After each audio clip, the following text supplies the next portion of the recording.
Welcome. I'm Kinetic Symphony. I hunt down and report on weird and true mysterious stories, from glitches to the paranormal. This is my channel's weekly compendium, ending Monday, December 5th, 2022. Case file number 850, written by Zero Contexto. I was in two places at the same time. I live with my mom and brother. Me and my brother were in the living room sitting next to each other. From where the couch is, you can see the bathroom door where my mom was brushing her teeth to go to bed. From one moment to another, there was nobody in the bathroom anymore, which I thought was strange because I didn't hear the door open. And then I got up to check where my mom was, since it was odd to me, because she always says goodnight and that this time she didn't. I saw her room door was shut, meaning she already went to bed, but I still checked the other room just in case she was there, but she wasn't. She heard me open the door to the other room, and so she texted me, "Did you already come out of the bathroom? I didn't see you, that's why I didn't say goodnight." I then replied that I didn't even go to the bathroom, that I was in the kitchen and the living room the whole time for the past 2 hours. She told me that I wasn't, and that I had gone into the bathroom right after. I go back to the living room and ask my brother if my mom went to bed already, to double check. He said she did, and my mom says that she said goodnight to everyone but me because she didn't find me even though I was sitting at the couch right next to my brother, who she did say goodnight to. I was already so confused about what happened because I knew for a fact that I never got up from the couch, much less went to the bathroom. The only time that I got up was when I realized my mom wasn't in the bathroom anymore. At the time that she left the bathroom, or rather that I just saw no one was in there, I was on the couch and somehow she came and said goodnight to my brother, but she didn't see me sitting there? It's like I wasn't there. We were out of phase. I didn't see her at all either. To me, it's like she never even came into the living room. How is it possible that her and my brother were all in the same place, but according to them, I wasn't there, and according to me, she's the one that wasn't there? But then also, who was in the bathroom? My mom said that after she left, I went in, and that the door was locked with the light on, except I never went in, nor did my brother. It was just us at the house, and none of us had gone to the bathroom after her.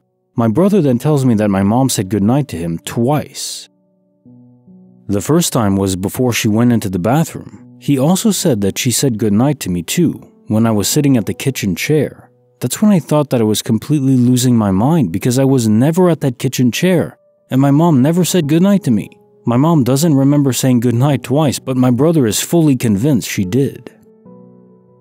I don't know who my brother saw at the kitchen chair with my mom, but it wasn't me. I was never there, and my mom says she's not sure about saying goodnight twice. All she's sure about is not seeing me in the kitchen, and seeing someone in the bathroom. There's no way my brother saw me in the kitchen chair, and my mom saw me in the bathroom, when at the time they claimed that, I was on the couch and never moved from there. So my three concerns right now are, how did I not see her, and did she not see me when we were in the same room? It's not possible. 2, if the bathroom door was locked and the light was on and everyone swears they didn't go in, then who was in the bathroom? 3, why does my brother claim he saw me somewhere I know I was never at? Case file number 851, written by Cup Stacker Bob. Lost contacts randomly re-emerge. My girl and I share a studio apartment in New York City, and we have deadbolt locks. She wears contacts and one morning shook me awake because she couldn't find her contact case. She has a few cases, but only uses one at a time. I got up too, and we looked and looked and looked. Not in any of her regular places. Not under the bed, not in any bags or backpacks, not on the nightstand. She has to go about her day, so she begrudgingly opens another set. We go about our lives, remarking how weird it was she lost them and the case. 1 week passes, and while getting into bed, I see her case on my nightstand and remind her to take them out before she falls asleep. To my surprise, instead of reaching towards my side, she reaches towards her nightstand and takes out her contacts from them. I become very confused and grab the case I see and show her that there are contacts in there. I swear it just popped out of nowhere in the center of my nightstand. Super weird. We have a super small place. There's no way we overlooked looking in the first place we'd look. Bonus file, written by I Really Like Cows. when the ghost bear attacks. Hey everyone, I've been thinking a lot about a family trip to Colorado I took when I was 15. This was about April or May 2012. My family and I had driven up from San Antonio, Texas, and were vacationing in Colorado for a bit. We stopped at many places just to take in the views and stretch our legs, but ultimately we decided to spend our first couple of nights in Estes Park. On our way up there, my father was telling my sister and I about the Stanley Hotel and how Stephen King had infamously gotten snowed in there. His stay would inspire the writing of The Shining. Other random trivia. We didn't end up staying at the Stanley, but at a smaller lodging just across the street. I think it was called Discovery Lodge or something like that. Anyway, when we finally got to our destination after 18 hours of driving, we were tired and simultaneously ecstatic to be surrounded by such great scenery. We went out and explored Estes Park, got dinner, and returned to our room relatively early so we could get a jump start at Rocky Mountain State Park the following day. The next morning when I woke up, I felt a burning sensation on my back, but I figured I was just sore from sitting in the car for so long. I slept in a white t-shirt and pajama pants, and when I woke up, my father alerted everyone that there was a bear sighting the night prior, and it had ransacked the outdoor garbage bins in the lodging we were staying at. Cool. We all stepped out to the balcony to see the garbage cans when my sister asked me why I had blood on my shirt. I didn't know. Logically, I walked to the bathroom to see if I had any cuts or anything, and there were 3 horizontal scratches on my back that I do not remember receiving. I couldn't figure out where they had come from, and I remember not having them before bed the night before. Someone would have pointed it out to me anyway, as I was shirtless before bed. It was hot. I was a teenager, and my reaction to it was, whatever, though my family and I often made jokes remarking that it must be some ghost or spiritual entity that did it while I was sleeping. Or maybe it was the bear. Anyway, the rest of our vacation went normally. The cuts eventually turned into scars. To this day, people don't believe me when I recount this story, but it's only when my dad or sister ask me if I remember getting those scratches that people realize I wasn't messing around. I was wondering if any of you know anyone who had similar experiences, or if you had an experience like this within the area. I honestly have no idea how I got the cuts, and would have felt myself bleeding had they occurred prior to me sleeping. Case file number 852, written by the 007 Rat, the final words of my canine friend. First anomaly. I had a cute puppy, Goddard, a mixed boxer and Rottweiler. But the house next to mine was going through some repairs. I have a huge, in city terms, backyard, and our fences were torn due to repairs, so the pup started wandering the street in the nights. As some people are beasts, they were poisoning all strays, and my pup ate some poison. I took the pup to the vet, and the outcome wasn't good. I went to work at my night shift, and my best friend took care of the pup. The next day, I came home and Goddard was still so-so, but I fell asleep. My friend called to see how he's doing.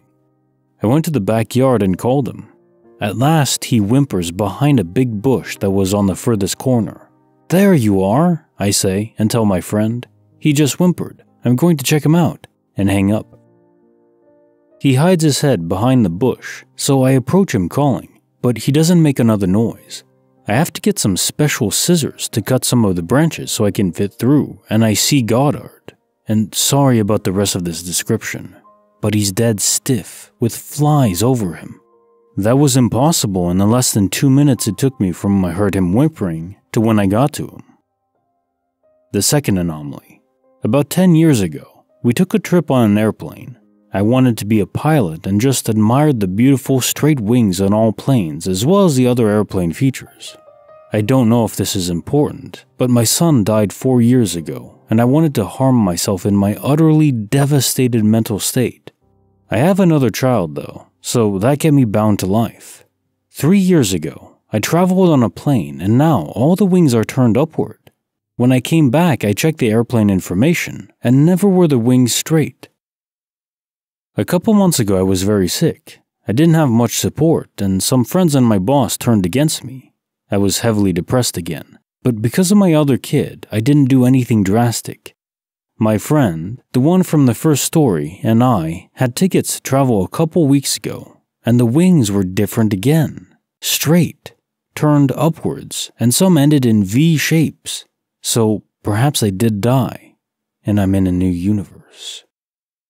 Case file number 853, written by TLR 1791. Life grants lemons and glitches. I bought a Mayer lemon tree early in the summer, and I've been obsessed with taking care of this tree. I've always wanted my own citrus tree, and this is my first go. Well, about a month ago, it budded with 2 flower buds.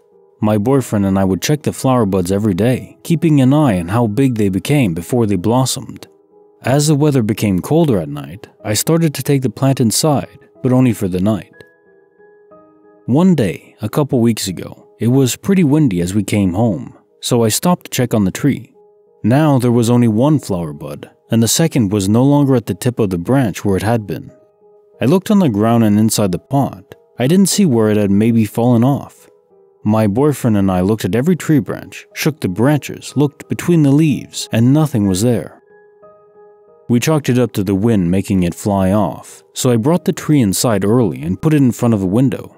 I checked the tree again that night and still no flower bud. Nothing looked shocked or stressed, so it was no big deal. That night, my boyfriend and I had some weird dreams. My boyfriend more so, as he said he had sleep paralysis and a dream in which he was saving our son from aliens that had come into the house. My dream was of aliens in front of our house trying to get in. We both rarely remember our dreams. Weird, but probably a coincidence. Once I get up, I go to take my tree outside, and there's the flower bud, the second one, right there, prominently in view at the end of the branch. I pointed it out to my boyfriend and he shrugged it off. He doesn't believe in any of this stuff, but the more I think about it, the more I feel like there's something to it. Bonus file, written by Amma 1989. It's all in the name. I was about 18 and I was hanging out at my friend Joanne's house with some other school friends. Can't quite remember how we got onto the subject, but towards the end of the evening, Joanne thought it would be fun to perform a seance. Joanne and her family were from Cape Town, South Africa, and had deep-rooted interest in the spiritual, or at least that's what Joanne made out to us. With the lights off and candles lit, we all sat at a round table, with cards fanned out around the edge. Each card had a letter of the alphabet arranged, A through Z, and a shot glass placed in the middle. Joanne starts speaking out to the spirits in Afrikaans. I remember pulling a face and rolling my eyes. It was too dark for anyone to take offense. At the time, I was an insufferable, enlightened, atheist teen dork. You know the type, cringy 4chan edgelord who thinks any form of spirituality or religion is beneath them and my superior intellect. I never wore a fedora, but I was damn close. However, what was about to happen made me question everything. It started mundane enough. A few questions were asked, and the shot glass we were resting our fingers on started to move to and fro until eventually one of my friends asked the spirit if they were associated with anyone in the room. The shot glass moved directly towards me. Incredulous, I asked the spirit, "If you're associated with me, then what's my mother's maiden name?" My eyes fixate on the letters that spell out her maiden name, Jones, but the glass started spelling out something different. First the glass went to T, then H, then O. I thought then it was bullcrap as it was completely wrong. Then I was struck by a horrific realization.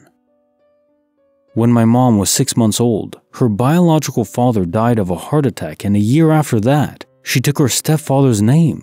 I completely forgot this in the moment as I was expecting the glass to read out the maiden name she had for the majority of her life, but was actually spelling out her original maiden name of Thompson. It was a fact so trivial that I barely remembered it myself. It was something never talked about even within my family as it happened so long ago. It would be hard to believe that any of my friends would know this esoteric piece of my family's history that occurred 20 years before I was even born. But nonetheless, somehow, it was being spelled out in front of my very eyes. Thompson. My school friends and I wouldn't talk about anything deeper than video games and girls at that age. Yet there's no way I ever mentioned this to any of them. It's not like any of my pot-smoking loser friends had a copy of my mom's birth certificate, and none of them had ever met anyone else in my family. There was literally no way anyone could have known this. Before I could contemplate this for too long or ask any other questions to my ghostly associate, Joanne's mom came into the room and turns the lights on and shouts something like, "Bloody hell, Joanne, stop messing around with this silly crap," and put a definite stop to the proceedings. Of course, at the time, I played it off as a prank, but the more I think of it, the more my mind wanders. Did something actually paranormal happen that night? I know it's nothing dramatic or that exciting. I didn't see an apparition or a cryptid, but this experience is actually true, and something to this day I can't explain. I'd love to hear your thoughts. Case file number 854, written by Brunch Babadook. From disorder emerges a glitch in the matrix. This isn't a really crazy story, but I'm still kind of besides myself. I work in a real estate office that's open 7 days a week, so I'm here now on a Sunday. It's a really tidy place usually, including my desk, which I always keep pretty clear, and since I'm basically the office administrator, I know where everything is, down to the scuffs in the shelf under the thing that holds all the envelopes in the supply room. I came in this morning to open up, and the whole office was in total disarray. Been working here for over a year, and I've never seen it so tossed around. So I started putting things back where they belong, before I even sat down. The alarm had been set like usual when I came in, so unless someone was here after we closed yesterday, or just carpet bombed the place at some point before they left, I have no other explanation for why it was so disorganized. Since it's a Sunday morning, I never see anyone until noon at the earliest, and the real estate market in this area is slow during this time of year, so lately I've been alone all day for the last several Sundays. There was no one in the building when I arrived. If there had been, the alarm would have gone off. The whole place was dark when I came in, and it's not a large space. I definitely would have known if someone else was here. When I finally arrived at my desk, my mouse and the mousepad were both missing. The keyboard was there, some documents had been moved, but they were nearby so I could account for them. My mouse is wireless. There's just no reason for it to be gone, along with the mousepad. I was super frustrated and looked around on my coworker's messy desk, on the floor. Maybe it got pushed aside for some reason. Nowhere to be found. At this point, I'm not thinking this is some unexplainable phenomena, just some other thing that ended up totally displaced. I ended up stealing a mouse from a computer that is hardly ever used. I have things to do, so I didn't want to dedicate much time to hunting for missing mouse and mousepads. When I went back to my desk, both the mouse and the mousepad were in the place they always are, to the right of the keyboard. I even plugged in the mouse I had stolen, not even looking at my desk beforehand, because I was so sure my mouse wasn't there, because it wasn't. Then I looked up and was astonished to find them both there. I guess this could just be a case of I didn't have my coffee yet, but I swear my mouse and mousepad weren't there on my desk until I returned. Creepy file number 68, written by Chrissy510. My dog, Cosmo, the champion defender. A few years back, I was living with my aunt and uncle after moving to a new state. They had just moved into a new home in a new subdevelopment. In this area, door-to-door salesmen swarm new developments and new builds for water softeners, cleaning supplies, solar panels, generators, and the Kirby vacuum people. They wander the neighborhood all day, knocking on doors, but are usually gone by around 5 p.m. This particular evening, I was home alone with my dog, a mutt who was mostly black lab and an unknown mixture. He was roughly the size and weight of a full-breed Labrador, but he had a stockier build and long, wiry hair. He was a gentle, sweet baby who was upset if someone spoke harshly to him. I'd never known him to be threatening to anyone. My aunt and uncle were out celebrating their anniversary. This time of year, the days were getting longer, and we would have full dark by around 8 p.m. It was about 7 p.m. now, and starting to get dusky, when someone rang the doorbell and knocked on the door. The door was one of those with a thick glass oval window, and I could see the door and who was there from the kitchen. I was just going to ignore them, but unfortunately they could see me and continued to knock, so I went to answer the door. My dog followed me, but stood off to the side in the shadows of the dining room. The person at the door was a young man about college-aged, dressed in a collared shirt and tie and khakis. Looked a bit like a Mormon missionary, but with style. He was thin and about my height, 5'8", 5'9". I figured he was a salesman of some sort, but thought it was odd he was out this late in the day. I thought I'd open the door a crack, tell him I'm not interested, then lock the door. I opened the door a few inches to speak through, and he starts his spiel about Kirby vacuum cleaners, and he wants to come in and give a demo. It's not my house. I know once they get in, they aren't leaving without selling something, and have no need for an overpriced vacuum, and don't have $1,000 to spend anyway. I tell him, no thank you, I'm not interested, and begin to close the door when he puts his foot between the door and the door jamb and throws his hands up to stop the door from closing. This is when I think, what the hell, and hear a vicious growling behind me and to my right, and then a loud deep bark, bark, bark, as my dog lunges for the door. I grab his collar to keep him from going out the door. The guy's mouth drops open, his eyes get really wide, and he looks like he's ready to pass out or pee himself as he jumps back from the door and backs away saying, I'm sorry, wrong house, and then turns and runs to the end of the driveway where a car with 3 men in it pulls up to get him and they speed off, tires squealing. I told my aunt and uncle about it when they got home, and we told a few neighbors so they could keep an eye out for any unusual behavior. It is possible they were a team of Kirby salesmen. They do travel in teams of 4 usually and follow the door knockers in the car with the vacuum. But I was suspicious because it was late in the day for them to be knocking on doors, and it was a team of 4 men. Usually they have a team with 2 or more women in the group because they are knocking on doors at a time of day when women are going to be home alone and unlikely to let strange men in. So was this a team of Kirby salesmen working late to meet quotas, or a team of home invaders posing as such? I don't know, but Cosmo wasn't going to take chances. Case file number 855, written by Abnormal Normal, when reality was slowed to 0.5 speed. My partner and I were having dinner at a decently respectable restaurant in New York City. Won't give the exact name, but there are blue umbrellas involved. If you know it, you know it. Anyhow, the dinner is going well. We weren't together that long at this point. This event happened a few years ago, before the notable world event. I was very focused because my intention was to propose to her after dinner was served, even though we had only been together for a few months. I know it's hasty, but I knew she was the one. I had been to the restaurant before, and the food was exceptional, maybe the best wild striped bass I've ever eaten. The only downside is the wait is long, still worth it. So we're sitting at the table, discussing our future together, life plans.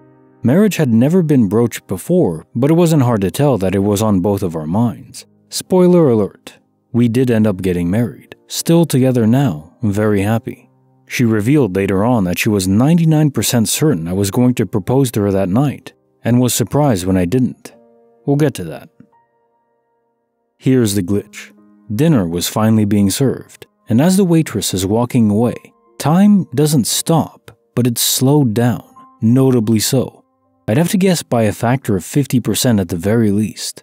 It persisted for a while, hard to put a time frame on it exactly because of the distortion. But for a minute of real time seems about right. I was sitting there, feeling totally normal, but observing reality in slow motion. Each step of the waitress heading back inside, my partner slowly cutting her bass and then squeezing some lemon on it. Then as suddenly as this weirdness started, it all ended, swirled back into normal time, and nothing like this has ever happened again. I never told anyone.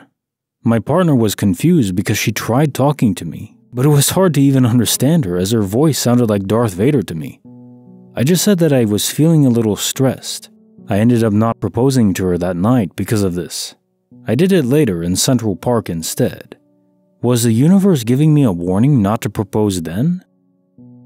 Also, I know that stress can trigger adrenaline release, and I know that adrenaline can alter time perception a bit for sure, increasing reaction time.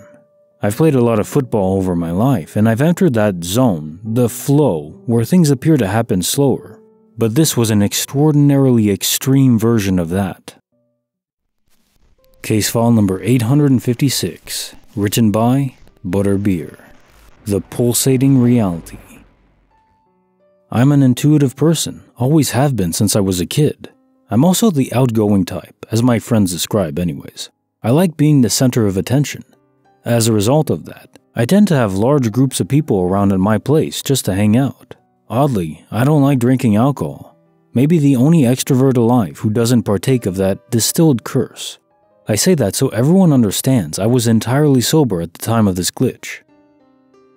It was an evening party, had all of the accoutrements prepared. Chips, dip, salsa, even made deviled eggs because I'm a fancy pants like that now, at the ripe old age of 26. We're in the living room just chatting away, had some music on but not eardrum popping loud, just a little bit of ambience to set the tone. I'm talking to my close friend, we'll call her M, and in the corner of my eye I could see the TV, only the TV was warped. The best way I can describe it is curved or bent, yet the geometry still fit the volume of space it was taking up. My brain couldn't process it and I felt lightheaded. So at this point, most people would think, oh, medical issues must be, right? I have tumors all over my brain. Here's why it's so strange. Other people in this party also witnessed something similar. Although none of them described it as I did, they didn't say they felt lightheaded or that the TV looked bent or curved, just blurred at the edges for a few seconds. Lowered resolution is how one of my gamer friends described it. So what on earth happened? Something in the environment here, like a gas leak that affected our mental states? Maybe. But there was no gas leak in the area reported and I'm still alive. Didn't smell anything. And this whole ordeal lasted seconds and never happened again. This was weeks ago. We all talked about this right after, but most of my friends dismissed it quickly as some random anomaly that couldn't be explained. Let's say they're not really into questioning things deeply. More fun to let loose and think about fornication and food, I guess. Mysteries of the universe be damned. Case file number 857, written by Anonymous. For one day, no one existed. This is one of these events that when you write it down or even replay it in your own mind, it seems like it shouldn't be real. I don't blame anyone who can't believe this because frankly, I don't buy it myself. Yet the memories are there. I live in a sizable city. Woke up one morning, afternoon. I have one roommate. Felt normal if groggy. But then that's normal for me as I slept after a late night gaming session. Morning routine, I wake up, check my emails, then take a shower and brew up a coffee, which is quick. I use one of those AeroPresses. Nothing abnormal besides my roommate not being around. He works weekdays, this was Sunday. He didn't go out much on the weekends, but I figured he went to get lunch or something like that. Now I'm showered, coffee in hand, heading back to my PC to scroll through Twitter. First thing I realized was that the internet was down. Emails didn't load before, but in my groggy state, I didn't really care or think about it. Down on my cell too, no data. If the internet is down on one's phone, unless there's a natural disaster, that's usually a really bad sign. I figured something major might have happened, like an attack on the country, but everything was quiet, no storms or anything either. Took a look out of the window and saw nothing, but I actually mean nothing. Or rather no one. Like I mentioned, I live in a decent-sized city, in an apartment complex with a window overlooking a street. Not an arterial boulevard or anything like that, but to see no one was very odd at midday on a bright shiny afternoon. At this point, my heart's beating faster. All that's racing through my mind now is something super serious happened. I put my shoes on and went outside to check. There's nothing. It was so quiet, the most disturbing quietness I've ever experienced. Not a soul in sight. No one walking, no one in cars, no businesses around this residential road. So I ran down towards the main strip and still no one. The entire city seemed to be dead. There was electricity though, so I don't know what the hell is going on. I have no radio, no data on my cell phone, no calls going through, no internet. So all I could do is roam the city looking for anyone, which is what I did, all day. The wind was blowing. The sun is shining normally. Sun moved across the sky. The day progressed. Time progressed. Then it got dark. Streetlights came on as they usually would. It's just that not another human existed, and I couldn't understand why. I was panicking so much I felt sick beyond words, like I was pulled into a waking nightmare of purgatory. Did I die? Is this my hell? Well, I never got any answers. I eventually passed out, probably from exhaustion or dehydration or just sheer stress. I wasn't home. I was in the middle of downtown in my city when I went out. Then I awoke on the sidewalk at 6:03 a.m. Phone still had battery, which is why I remember the time exactly, and I could hear some bustling before I opened my eyes. Couple cars on the road. Everything was normal again. Data back on my phone. So I went back home. Roommate was already wondering where the hell I had been. He had tried to call me, tried to message me on Facebook Messenger, but nothing went through. He had checked my room and saw a cold cup of coffee, but no me anywhere. I didn't dare tell him what happened because it's insane. Did I go insane? Was I given a glimpse of hell? What the freaking duck happened? Case file number 858, written by It's Your Girl, Harley, the glitch that saved my life. Hey, so I recognize that this is gonna sound crazy, but I had the most bizarre experience. My life has been very tumultuous for the past few months. My marriage has been falling apart, and once separated, I started seeing this guy who decided that I wasn't worth the trouble. Even after reaching out, he continued to ghost me. I was feeling sufficiently triggered and had already attempted to harm myself. So I went on a walk, planned on it being my last. I was going to go and walk to the river that was near my house. I started off in the neighborhood facing the river. There was a chance to cross a road called Fort Meigs Road. I did. It led into another neighborhood. I continued straight, then turned left. At this point, I should have been perpendicular with the road leading to the river. Then I turned right, then left, still perpendicular to the river road. I continued to walk forward, but the road didn't look familiar. In fact, it didn't look like any road I'd ever seen in my city, ever. There was a ravine to my right, with an up and down bamboo fence. Houses on my left and right, lights. But technically, according to my neighborhood map, I should have been in the middle of a cemetery. I didn't pay attention, I just kept going forward. It felt like it went on forever. Then, all of a sudden, I noticed a familiar bend in the road. But it didn't make sense, because for all intents and purposes, that bend should have been several roads over and the opposite facing direction. I freaked out. I was headed home. It made me think. I wasn't planning on going home, really. I was going to jump. Something turned me home. I immediately called my mom because I was so freaked out. I still am. Obviously, there are things I still need to do. I have been in a lot of therapy since all of this, and I'm in a much better place. I, like a lot of you suggested, look back on my feelings at that time and know that they were temporary storms that didn't deserve a permanent solution. Though I've had some rough patches since then, I love my family way too much. My dad just lost both of his parents to the virus this winter, so I would not want to add to his heartache. Secondly, for the one person that accused me of not being there for my husband through thick and thin, we were having problems for about a year and a half, and he hit me on multiple occasions. I am not perfect and I did a lot of wrong in my relationship, but the night that he punched me was when we decided to separate, and it was the period after that when I was seeing that other person. I do think I'm still here to be there for other people. That's been something that's come up a lot. As far as moving into a different reality, I'm not sure. I do feel off sometimes, but also disassociate, so I know that's possibly why. Also about possibly crossing over and coming back, maybe. I'm not sure. All I know is that I'm trying to live my life in these hard times one day at a time. Case file number 859, written by Matrix O. My mom left a message she never remembers. Back in 2013, I'm home from college at a family reunion at a lake with my parents.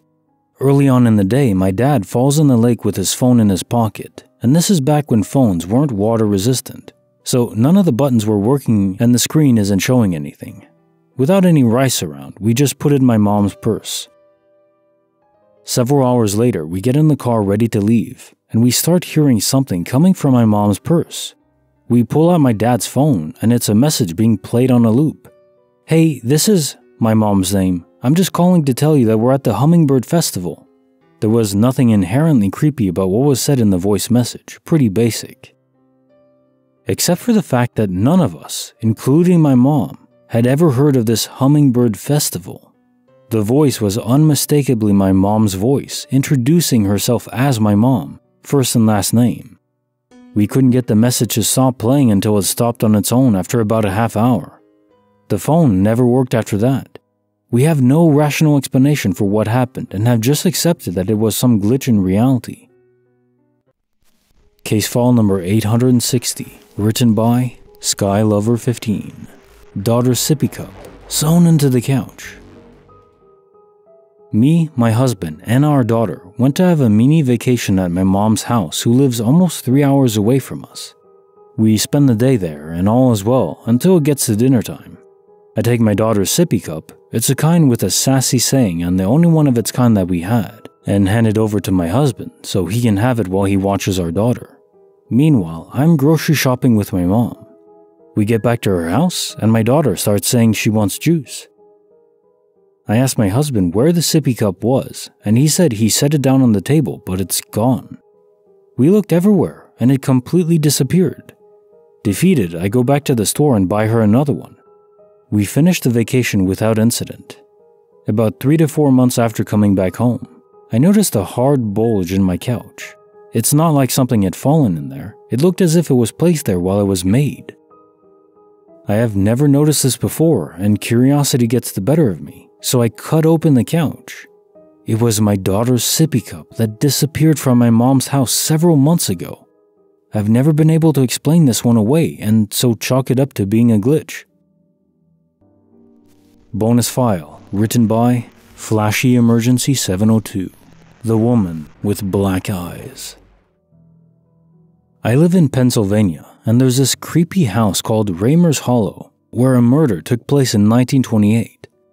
One afternoon, I was hanging out with 2 of my friends, and we pretty much weren't doing anything. This was like 4 years ago, and we were bored teenagers. So I mentioned checking out that house, and they never heard about it. So once they heard the backstory about it, they were down to visit. When we got there, it was pretty light out still. It was about an hour away from us. We looked around and imagined where everything took place and just talked about the history of it. If you're from Pennsylvania and know this place, you know they have had security over the years, so we were being respectful and just admiring the property. Once we decided to leave, my friend backed out and went the wrong way. He ended up coming up to a dead end and had to back up into someone's driveway. I was in the back seat and had my head looking out the back window to make sure he was all good. And out of nowhere, I saw this woman, long black hair, piercing black eyes, and a white dress, staring at me and keeping eye contact in the doorway of this house. I turned around freaking out, with tears in my eyes. I looked back and there was no one there. I had to look away for only 2 seconds. My friend, who was backing up, told me he didn't see anything. My other friend was looking down at his phone, so he clearly didn't see anything. I somehow was the only one who witnessed her. I have never felt fear like that before.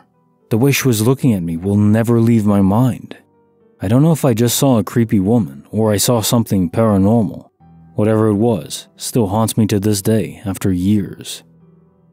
Case notes for file 850. I was in 2 places at once? Yeah, there's a fair bit to unpack here. If this was just an alternate reality crossover event, then why did your brother remember your mom saying goodnight twice? She's unsure she did that, she doesn't think she did. So your brother was out of phase as well in some context. And then your brother saw you where you weren't either, sitting at the kitchen table. There's a lot going on here where there's jumbled perceptions involved. I don't think there's any quantum immortality here. I think there was some sort of local distortion that enabled all 3 of you to see into other universes without actually physically being there. And so in this distorted area, you were seeing other universes where, there aren't major differences, but in one universe you could be sitting at the kitchen table, in another you were in the bathroom, and the transition between them in terms of perception, well, you're not actually there, it's just signals reaching us. And in that context, light can travel pretty quickly, as we know.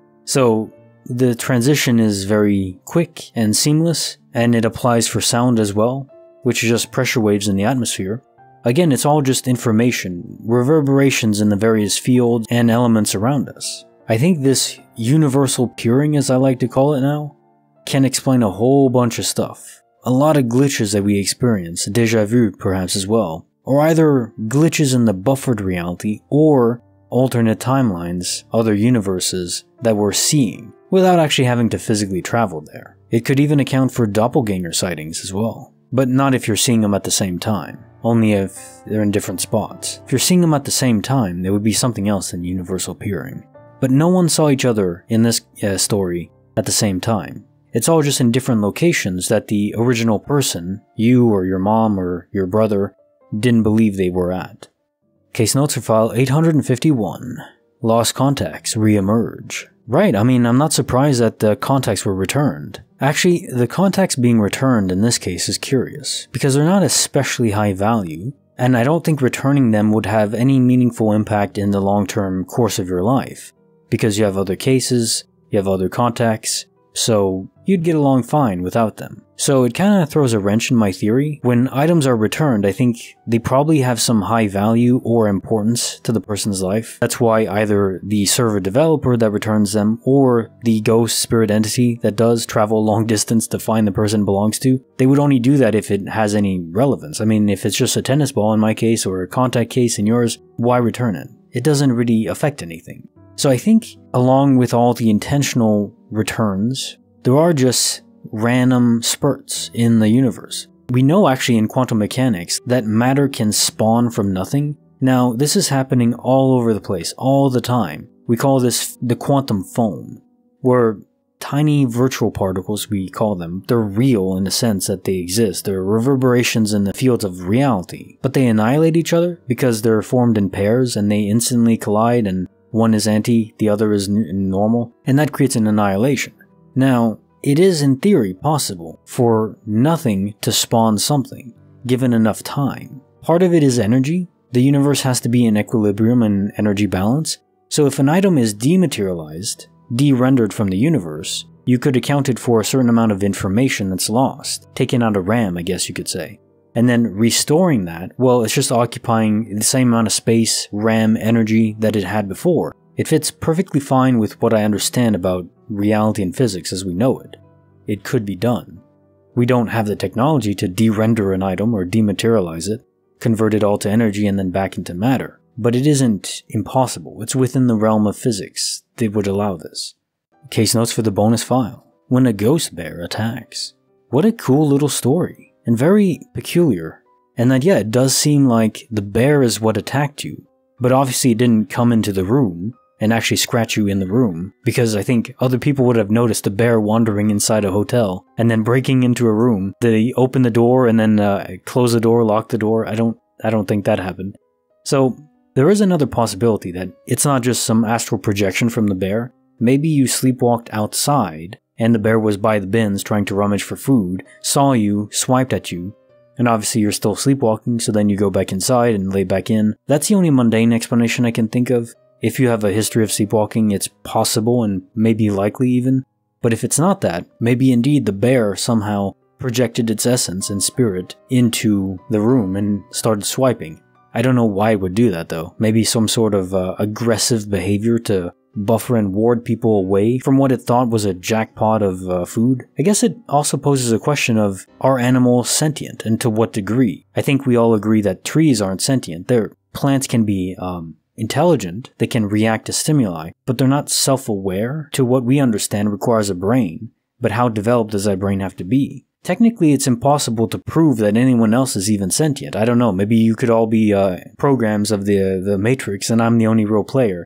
Probably not, but there's no way to confirm that. All we can go on is assumptions based on brain matter and brain waves and how complex they are. So could a bear be sentient? Absolutely. And in that case, if there's sentience, I think there's will, and if there's will, there could be an imprint or echo or essence. I guess you can call that a soul that can traverse beyond the physical body, the connection to the character from another place. Case notes for file 852, the final words of my canine friend. What the hell is going on there? People are just randomly poisoning stray dogs? If you have too many strays, it can cause havoc for food supplies, other pets in the area, but still, just poisoning them? It's heartless. Horrific. I'm so sorry for your loss.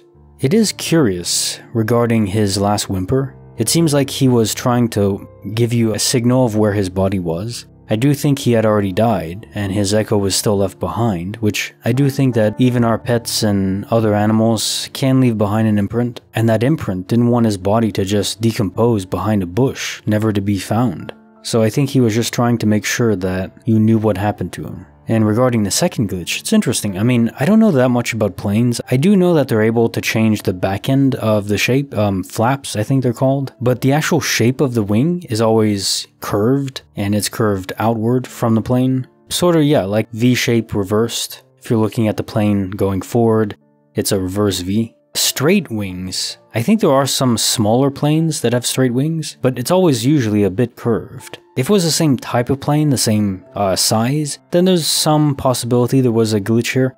But it may not be a glitch, it might just be design philosophy for different plane types. I know that physics would probably be the same in all universes that still have people in them, because physics have to be so tightly regulated in order for anything to exist. Like if the speed of light was even slightly faster, all the mechanics of the universe wouldn't work anymore, so we wouldn't even have matter. So this one's unclear to me. Might be a glitch, maybe it is quantum immortality and you're in a new universe and there's a slight difference. And it could even be possible that people jump often, or people are dying more frequently than we might imagine otherwise, and as a result, you get more of these anomalies. And they're back to back. Like you could switch from one anomaly back to the original. It doesn't mean you're back in that original universe, you're just in a new one that doesn't have that same anomaly. Case notes for file 853. When life grants lemons and glitches. Okay, this is kind of funny. Now the aliens are coming for our lemon trees. Hey, can't blame them, you know? Make lemonade, not bad. Fresh squeeze of lemon juice in chili. Secret sauce. Also, add a few dark chocolate chips in there. You'll be amazed at the richness and depth that your new chili takes on. Pro tip. But yeah, this is a tiny glitch, but it can't be ignored. Originally there was one, then it was gone, which could, you know, presumably be from the wind knocking it off or something like that. You bring it inside, still only has one flower bud. You go to bed, you wake up, and there's two. To my knowledge, they don't sprout that fast. I'm not a gardener, so maybe that's wrong. But assuming they don't sprout that fast, yeah, that's definitely a glitch. Even if it's a tiny thing, it can't just appear from nowhere. Not supposed to anyways, right? As they say, the devil is in the details. Case notes for the bonus file. It's all in the name. This does pique my curiosity. As you say, the knowledge was hidden almost to yourself. You had to actually rack your brain a bit for it to make any sense. That it was your original mother's maiden name, not the new one she took on after the stepfather came into the picture. So the idea that it was maybe your suppressed memory, subconscious, that's conceivable. It certainly wouldn't be a prank, because no one else could know, and especially because that information would probably not be available online. It would just give you your mother's current maiden name, not the original one. Most likely. I mean, maybe it's possible to find, but would teenagers around that age be willing and able to find that information? All for a prank that they never reveal as a prank? I won't discount it, it just doesn't seem likely. So was it an entity related to your mother that's just trying to say hello? They're all just possibilities though. I wouldn't say I'm sold either way on this one. It's hard to say. Case notes for file 854. From disorder emerges a glitch in the matrix. So as I was reading the story, the thoughts were forming in my head that, yeah, okay, maybe this was just some disgruntled employee that was working there, maybe a cleaning person that was mistreated or something, and they wanted revenge. However, of course, as the story progresses and the mousepad and mouse come back in almost real time, well, what happened there? The cleaning lady was hiding somewhere, you didn't notice her, she returned the mouse and mousepad, which, why would you steal that anyways? It's worth, they're so cheap, it's inconsequential. So she returns that, and then you still don't notice her, and then they're there. I don't buy that. That doesn't make any sense to me. It isn't impossible, I just would not stake any money on that theory. We can always account for SADS, sudden adult death syndrome. People just are dying randomly, so maybe that happened to you. The disorder was caused by a disgruntled employee, but the mouse and mousepad weren't stolen. or they were from in the original universe. You died and then you're in a new one, and there was still a disgruntled employee that messed the whole office up and was hiding somewhere so as to not to trigger the alarm. But they didn't steal the mouse and mousepad. Still, I don't know if that fits either, because it's just so inconsequential. Why steal something like that instead of a computer or something that has some value? You know, a couple $100 for that. A mousepad, you might get $10 for that. Reselling it? I don't buy it. I suppose we can just chalk it up to the chaos of the universe. Maybe some glitches are just that. Total random chaos. Fitting for this glitch. Case notes for the creepy file number 68. Cosmo, the champion defender. So I have to say, I actually found this somewhat humorous, even though I know in the moment it would be kinda terrifying. But just the image in my head of this well-dressed young man knocking on your door and then running away and being picked up by this super aggressive team of Kirby vacuum salesmen. It's like the whole image is just so hilarious to me. Now, most likely they were just posing as salesmen of some sort. They probably wanted to steal your stuff. I wouldn't wager money on that. But still, you know, they really had to meet their quota. Let's just say that. Sell those vacuums, man. Take care of the disorder from the previous glitch. But you have one hell of a good dog. Give Cosmo a treat from me. He deserves it. Case notes for file 855. The time when reality slowed to half speed. You are correct that adrenaline can supercharge our brains. That would be the best way to put it. So it reacts faster to stimuli. It's all in perception as well. It's like the hummingbird will perceive reality moving slower just because its neurons are firing faster for that specific part of processing. Also the case for houseflies, which is why you can't really swat them away easily. Everything we do, even a very quick slap, is extremely slow to them. And also they react to the change in air pressure, which is a neat advantage for them. Very annoying. But as you correctly point out, adrenaline shouldn't be responsible for anything remotely like this. I mean, I've had high bursts of adrenaline as well, and yeah, time does seem to sort of slow down a bit, but as you describe it, half speed. And it clearly was an actual temporal anomaly, because even the voice from your girlfriend was slowed down significantly. To that extent, yeah. If a woman's voice becomes Darth Vader, you know something weird is going on. Definitely must have been a temporal anomaly. Very odd though that it only seemed to affect you, not your then girlfriend, now wife, or anyone else in the restaurant. So why was it isolated purely to you? I don't know. That's very peculiar. Case notes for file 856. The Pulsating Reality. So I like that you're trying to figure it out, offering solutions like a gas leak or something like that, or medical issues, but sometimes deductive logic doesn't get us all the way there because there are variables we don't know to deduct. And that's the one flaw of deductive reasoning. For Sherlock and everyone else, if there's variables you simply don't know and can't infer, it's not going to help you get there. What makes me think this is so interesting is that you perceived geometry that wasn't quite compatible with reality and yet still fit in, but everyone else noticed an anomaly but didn't notice the geometry. It's like your brain was able to perceive at a higher dimensional level, at least slightly, more than anyone else. Something in the environment unlocked this view, I guess you could say. For some, they could appreciate it and perceive it like you, and others they couldn't.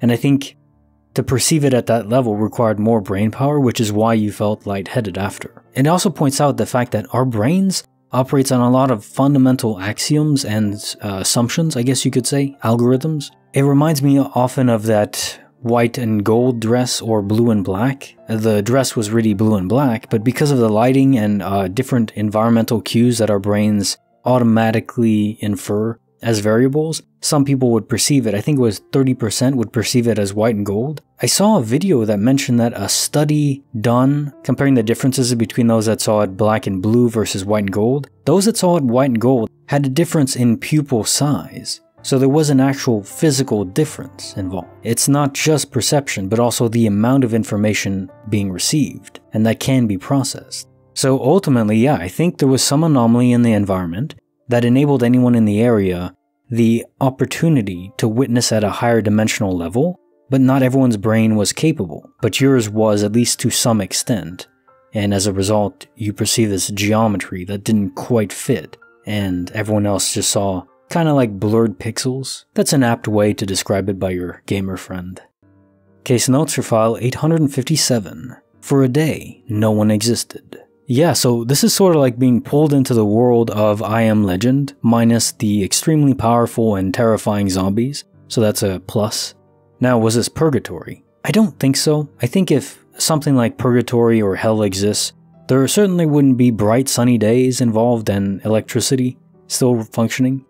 That is the most interesting aspect to this, the anomaly there of there was electricity involved, still operational in the city, yet the self-service wasn't. Or I guess maybe the self-service was, wherever this place was, it's just that your phone wasn't compatible with the network. But I guess everything was functional. It's sort of like you were in a transient state between two parallel universes, where you were still interacting with the world, it's just that your device wasn't compatible with that universe's code that's required to connect to the network. Yours didn't have it because it's different in this parallel universe, even though everything was more or less the same. And I think people were there, it's just that you weren't able to see or physically, you were basically a kind of ghost or echo, transient between universes, but still able to interact with matter. You made a coffee, and your roommates saw that it was cold, so you really did make it, and you had the cup and the coffee in it. You really did take a shower, and you were stuck between universes. I guess you could sort of call that purgatory, but not in a biblical sense. I don't think it was a punishment. I think it was a mistake, an error. Case notes for file 858, the glitch that saved my life. Well, I just want to say that I'm glad that you pulled and pushed through the muck. You know, life can sometimes beat us down. We all have problems, but sometimes people have bigger problems than others. Of course, being abused in a relationship is terrible. Could put anyone down, for sure. But you pulled through, and I think maybe there was some sort of intervention involved. A guardian angel, or a protector from the real universe that just didn't want you to switch universes now, or completely exit the game. Maybe you had to carry on for some reason. I think we're all on a learning journey here. That's why we're playing the game, and we have many things to learn.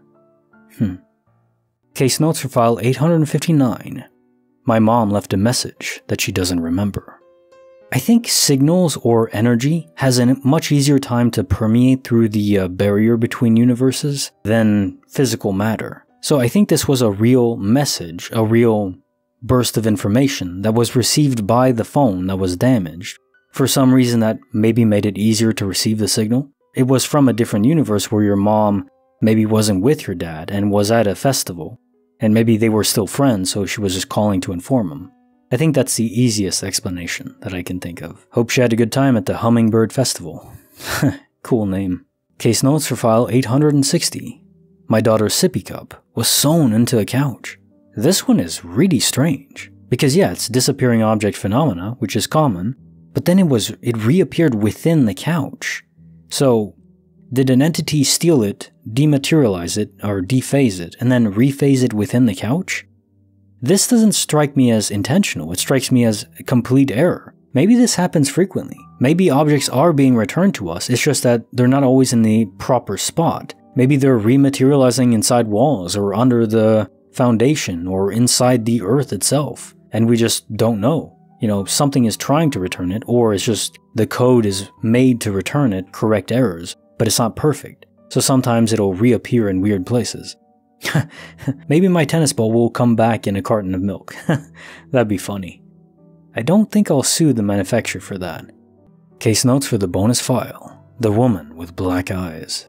That is certainly disturbing that this occurred next to such a creepy house with such a deeply bloody history. It could indeed just be some woman that looks creepy. The fact that you mentioned she had black eyes is the creepiest element to this. Obviously, some people do have black eyes, but maybe you just couldn't see it properly from the angle and at a distance. Hopefully this was just someone being mistaken for being creepy and not an actual spirit that was giving you the death stare. Because you don't want that. And those are my notes for tonight. If you enjoyed the video, give it a like, and subscribe away if you haven't already. What are you waiting for? Kinetic Symphony, signing off.